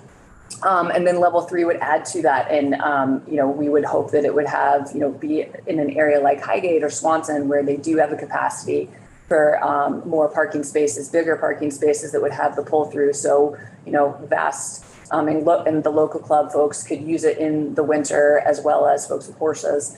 And it could have a pavilion, it could have a playground. The idea is to really try to look at where they're existing community or recreational facilities to co-locate those. And when I'm speaking with towns, I always say, when I point to that map, I say don't fixate too much on this. If your town is very passionate about this and really wants to have a level 3 trailhead and the next town over has a level 3 trailhead, that's great.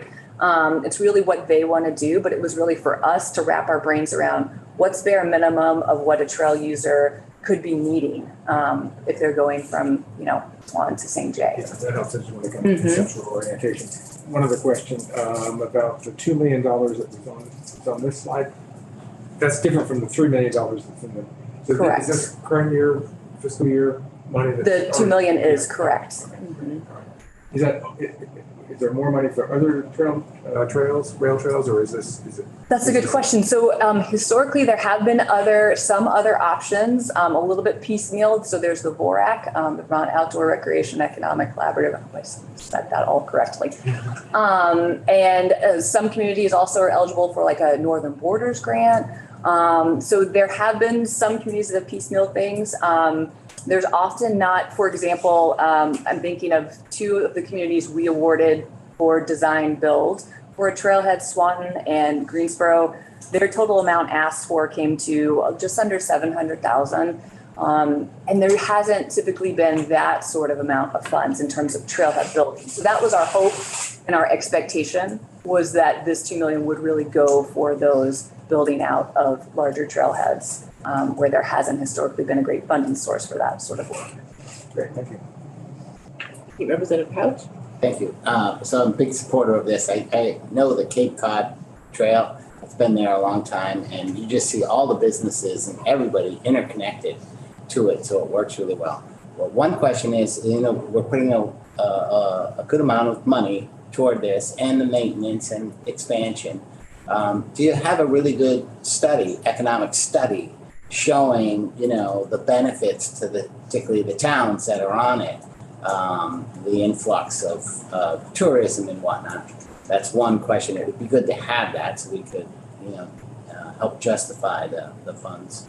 The second one is there's an event in Iowa, across Iowa, biking. They get like 100,000 people that bike across, and I could see an event like that, through here where they, people stop at all the towns, and the towns just put on a big event and all this, certainly tourism. Definitely. So I wonder if there's anything like that being considered. And the last thing is just a statement. I think having the transportation agency take this over makes sense, because they have resources and maybe a special piece of equipment or something at any time that might be needed. So it seems to make sense. So economic, and then are there any big events expected?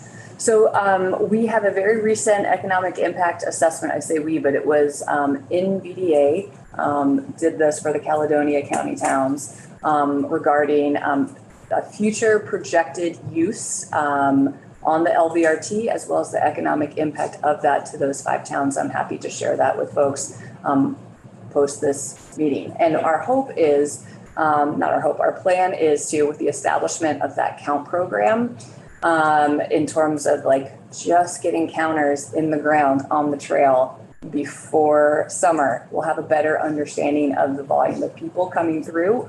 Now that the trail has been completed and folks can travel all 93 miles. The count data we had previously is just a little spotty.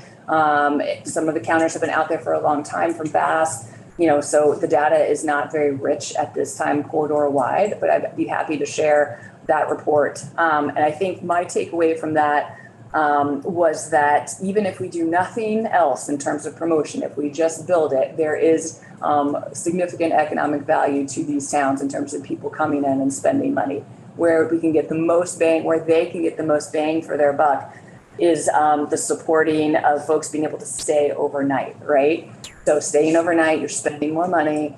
And so what that means for more rural towns isn't going to be a hotel, right? It's going to be something like Airbnb or camping, so things like that. So that's where our partnership with sister agencies like ACCD or the RDCs is going to be very critical, because that's not something we do, but we can definitely support the analysis of that work and making sure it's in a format that folks that are on these LVRT councils can take back to their select board and have these conversations.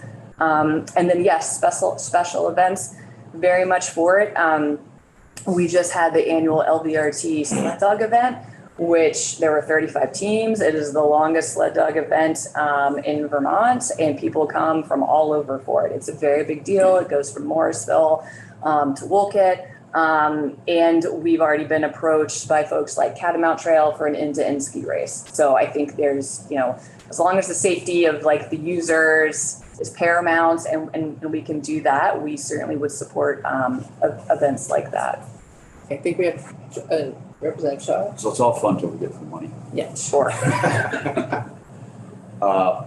So you're trying to stand up basically a $5 million grant, the Sanders grant, that's in the bike ped program, and $3 million ask in the big bill.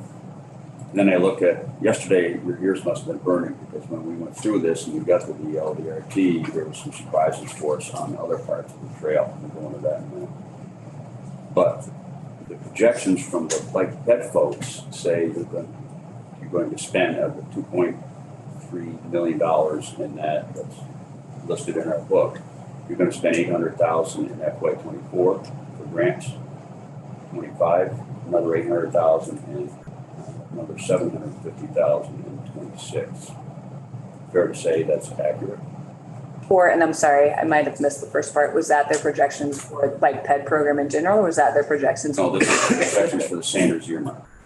That's a $2 million earmark that you alluded to with the first bullet. So in addition. In addition to that, you're asking for $3 million for an additional grant program to stack on top of this. Correct. I'm wondering what happens if you only get $2 million to stack on top of this. What happens, because this is a big surprise to us. And it's an very aggressive program, and I'm glad for that, but geez, you got almost, I learned yesterday, $1 million left in the Sanders earmark. So is it detrimental to the program if you only get $2 million in the big bill request? That's a good question. The $3 million came from an estimate that we put together based on building out of the trailheads along the LVRT. I think that, I don't have a crystal ball, I'll be honest, but I think that what is different about building out of the trailheads is that some of the permitting development processes that might go along with a typical bike ped project, such as building a sidewalk in the village or downtown, aren't necessarily there along the LVRT. A lot of it is within our right of way. So we would enter into a lease agreement with the municipality. The soils have already been disturbed from the LVRT construction project. So a lot of the historic and environmental impact processes can be fast tracked. It is an aggressive timeline, I agree. I think in particular though, because of the uniqueness of the type of facilities and the fact that the soils have been disturbed, that it is a reasonable thing to think that in the next 3 to 5 years, this will be built out. So it's reasonable to think also that the program would be extended if you got $2 million this year and then came for another $1 million next year, you would push the program on. So potentially, with this scoping effort that we, the initial grant went out, there's a ton of interest, right? So some of this number is, sort of a projection, an estimate. But once we get the trailhead on the Lamoille Valley, whole system done, it'll be sort of the municipalities to maintain, because some of that is off our property. And like Jackie said, we get into an agreement with the town to say, well, we're going to get this grant opportunity is going to allow you to build this trailhead here, and you guys are going to manage the sort of maintenance and the long-term care of that. So the initial cost of the grant that you're talking about, this money that you're talking about in the budget, is really the upfront cost, right? It's not. We're not going to be building that same trailhead every single year. Once it's built, it's built. Now, we don't have, again, like Jack said, we don't have a crystal ball to say in the next 3 years, every town along the trail wants a trailhead. But we did in this initial grant get a lot of interest. So that $3 million is sort of based on what we think is coming for an estimate on trailheads. So your crystal ball, you're looking into, we're looking to our crystal ball to figure it all out. So thank you for that. But the biggest surprise yesterday was, and it's nothing that you did, was a $6.3 million ask to put in 2 more bridges in the culvert along the LVRT that was not done during the original project. And that was a real door knocker for me. It just, as the chair said, we with great angst, we matched federal money with $2 million in capital funds, and we're told that's it. And now we're looking at a $6.3 million ask to put the correct bridges on the trail. And we saw that money in the structures program originally, and not in the bike ped program. So I just don't know what to say about that. That's a pretty hard thing for me to swallow on top of everything else that we've done. And was a big champion of doing the LVRT. But I think that's all I'm going to say before I get myself in trouble. It's just really hard to swallow another $6.3 million. Representative McCoy? Rita. Well, I thought I'd save you. So, no, I see all of the money going to LVRT, but, I have the D&H rail trail going right through my town. It's like right downtown. So I don't, this trailheads, every town wanting a trailhead. I understand mine is only 19 miles, but are there trailheads? Are there opportunities for towns to bid on monies for, instead of the LVRT, let's talk about the Beebe Spur and the Missisquoi and, D&H. Where are we in the program? Okay, so, this is. You got nothing. So think about where we came from and where we are today. When we first started this, bring it back into V-Trans, first thing we had to do was create a management plan. All right, how are we gonna get these back in and what are we gonna do for a management plan? So we now have a management plan for the Moore Valley Rail Trail. We need to take that same concept and apply it to the other trails. We now have a template, right? So we can build off that template for the same thing. So the next step in the D&H would be this same sort of concept for the D&H and go to the same concept for Beebe Spur and same concept for Missisquoi. Those are smaller efforts. Obviously, we took on the big one first, and we're going to use that template to sort of go statewide. But we do agree that we're going to use the template for the Moyle Valley and take that same template and go to the other trails. Our intent here is to have a statewide sort of same concept. Everybody's going to kind of, doesn't matter which trail you get on, it's going to hopefully look the same, get the same messaging, same signage. Jackie pulled up some slides on some concepts and designs of trailheads. We're going to make whatever town applies for that, they have to follow those specifications and say your trailhead in your town has to look the same as it does in Greensboro or wherever. So yeah, the intent is we're not done once we finish the one rail trail. But the answer is there's no money for the D&H this year. Today there is not. Okay, so LVRT is getting all the money for the next several years to complete the program. Because the LVRT is the only one that has the management plan completed. We don't have the template yet. That's something where we are working on, at the same time, but we're not ready yet for the other ones. Now, I will say Pulteney and Rupert and Paulette applied for and received VORAC monies. And because of our relationship with the RPCs and building out these rail trail councils, we're doing that for the D&H. And I'm connected with them and providing them the same standards and templates, whether it's signage, trailhead amenities, they'll be able to access those as well. So I'm working with them for those discrete projects. Okay, and to be fair, I know there was work done on Rupert last year, 2 summers ago, and in the village, did make a cut off for 3 or 4 cars to be able to park on that. But the trail goes right through the village, so people can just park right on the village street and use it either north or south. The other concern, and it's really not yours, but that trail goes into Granville, New York. Yes. And then comes out, and it's a disconnected piece. Do you know where in the process is that dead in the water in New York State, or do you get It doesn't look good. And maybe just because we're getting close, maybe we're gonna take a break off. Maybe you could, maybe, is that all right, Patty? Yeah, just to connect with Dan on that. I know there was one, and I wanted to let you, Matt, have a. Well, I understand we're out of nearly out of That's okay.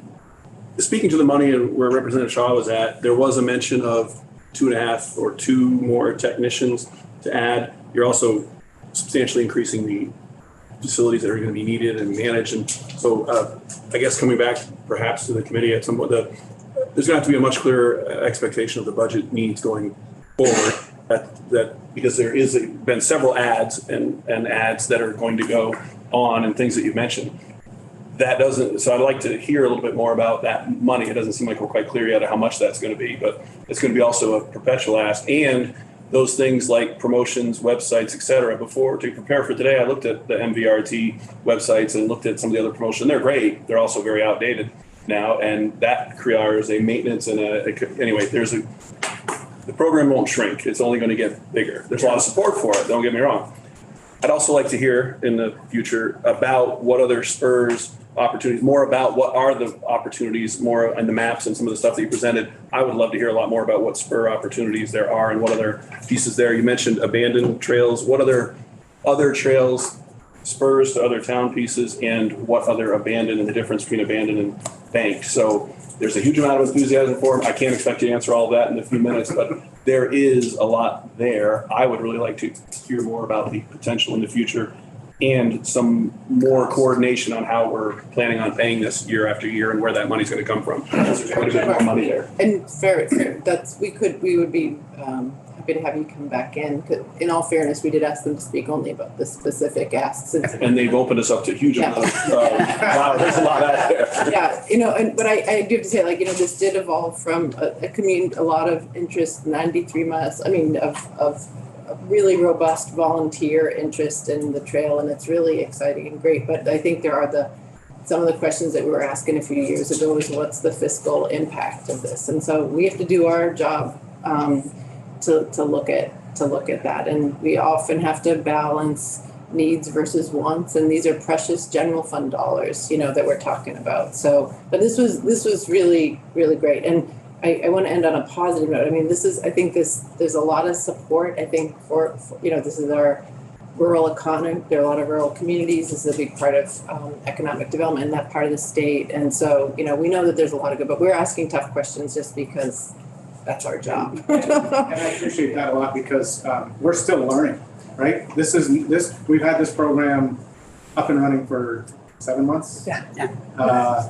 So we don't have all of the questions you're asking. We don't have every answer yet. We're still trying to figure it all out. And like you guys said, there's a lot of asks of us. We're still trying to figure out which ones we're saying yes to and which ones we're not. So there's a lot of still stuff that we're figuring out. I'm going to just close this out. I can clarify that question for you that you have on your face, but we didn't build it. I want to make sure that we have a break because we're sitting in here for a few more hours. So we're going to take a break, and we have folks from we have Wayne Gamble coming in at 11:45. We just pushed our agenda back a little. So let's make this a 10-minute break if we could do that. And thank you again, Dan and Jackie, for